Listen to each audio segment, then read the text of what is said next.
Hi guys, this is Jake at Canadian Cutting Edge, and today we have a how-to video. Have you ever had a knife, a liner lock, where the liner actually got stuck, got locked in place, and it was hard to move over to release the blade? We've all had some like that if we've been collecting for a while. This knife had really bad blade stick, and it was really hard to, actuate the liner to release the knife. And I fixed this yesterday, and I figured, hey, why don't I show you guys how I do that? I've got another knife that has blade stick. It doesn't always stick very badly, but oh, there it is. You heard that snap sound when I released it. This knife was a whole lot worse than this one. And so I'm going to take this apart and show you how I fix blade stick.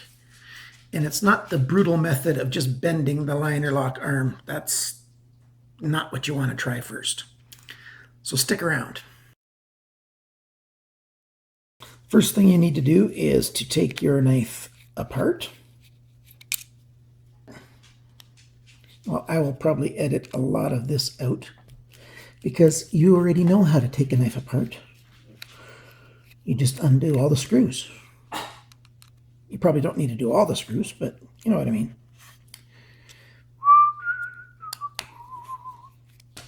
Actually, I should have done one other step before, and I'll show you that right now.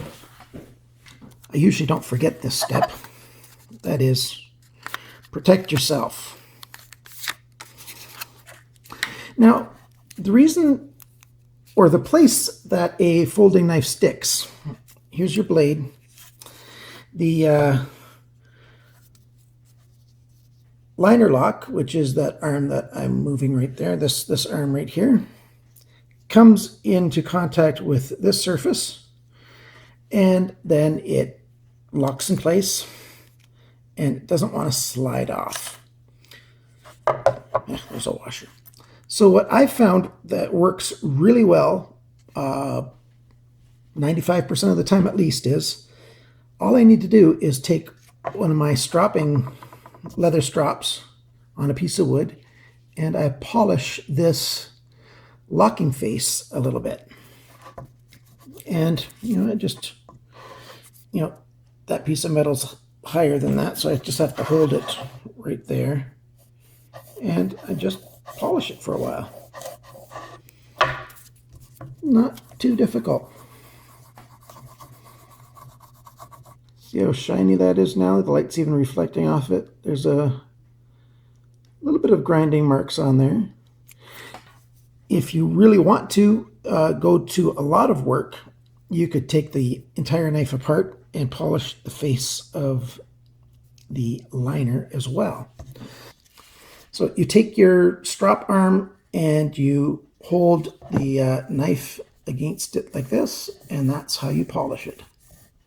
So, the side of this rubs on the side of my strop, and then the face of the locking arm, gets rubbed on the wood itself, on the leather strop.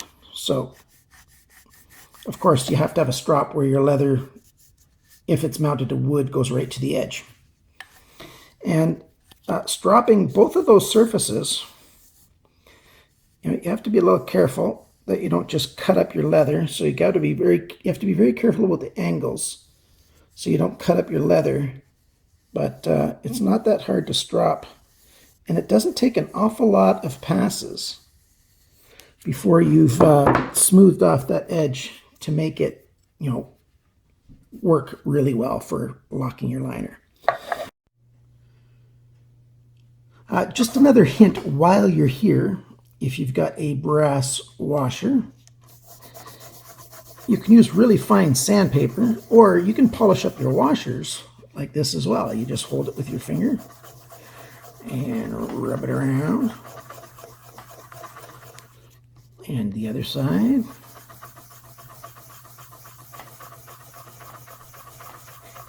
This is black compound. the bar, the paste type. Well, not the paste, the bar type. And just rub it on the strap. And it's easy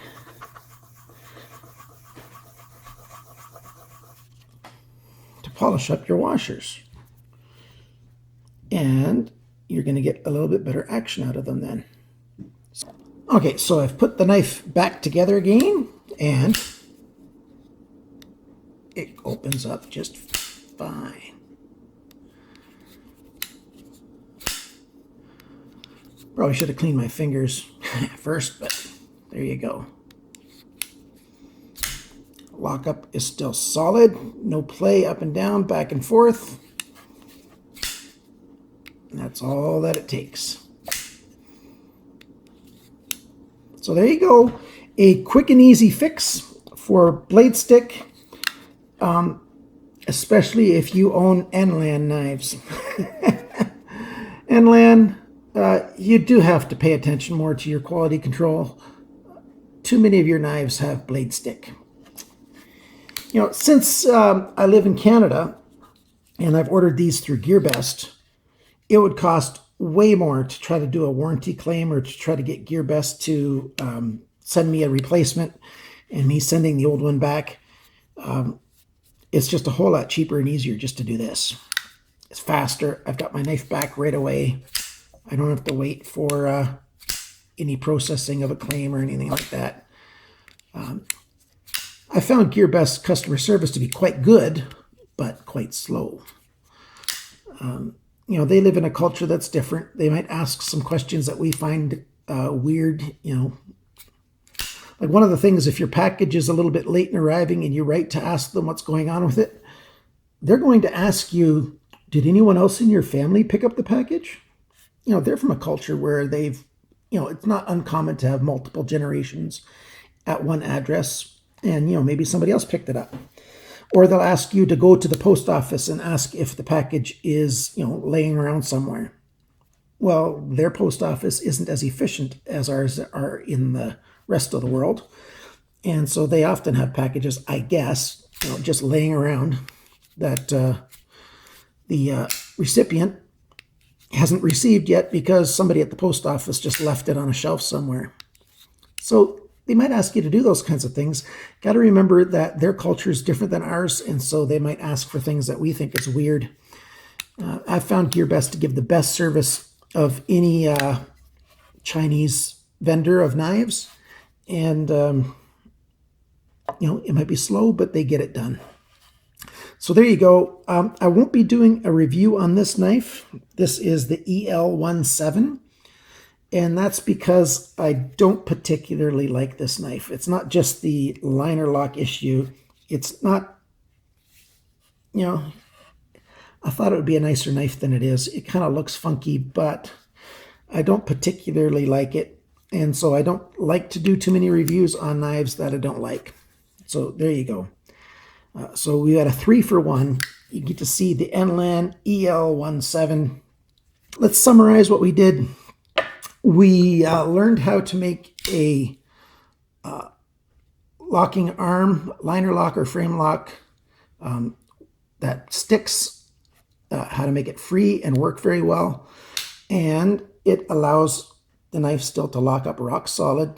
There's no play in the blade back and forth, up and down, and yet it releases well on the lock. We showed how to polish some brass washers on a strop.